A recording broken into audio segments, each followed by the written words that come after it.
All right, here's another solve by elimination question. So everything's lined up, so we're going to move right to getting opposite coefficients. If I look at my coefficient on x, that's a 2 and a 5. I'm going to ignore the negative for a moment. Is there anything I can do to 2 multiply by a whole number to get 5? The answer is no. Check y. Is there anything I can do to 8 multiply by a whole number, get 20? The answer is no.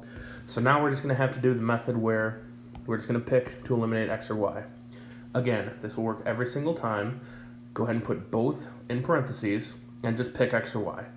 I'm going to pick x again. I always like eliminating the first one when I'm doing this. I don't know why. It just seems to always work for me. Something about always just seeing the first one works, but you could do y. It really doesn't matter. So I'm going to take the two numbers that are listed first, the 2 and the 5, and I'm going to switch them. So I'm going to write a 5 there and I'm going to write a 2 there. And now I'm going to check to see if I need to make one of them negative. Well, since this 2 was originally positive and this negative 5,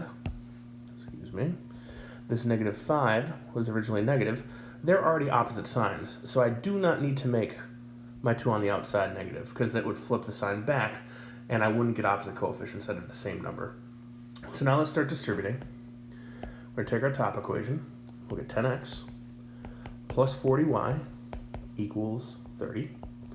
And our bottom equation will give us negative 10x, so there's a pair of opposite coefficients, minus 40y, well, that's a little bit interesting, and then equals negative 30.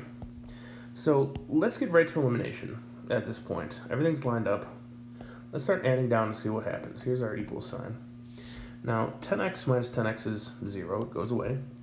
40y minus 40y is 0, so it goes away. So we're left with just 0 on the left side. Both of our variables eliminated.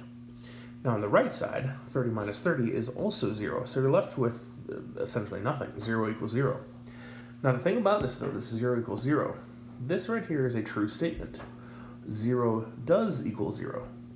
So if you go back to thinking about variables on both sides, if you had both variables fall away and you were left with a true statement like 5 equals 5, 10 equals 10, 0 equals 0, there was something that was always the answer in that case. For now, we know that we will get infinitely many solutions. Anytime you get a true statement like this, 0 equals 0, 5 equals 5, whatever, the answer with the system will be infinitely many solutions.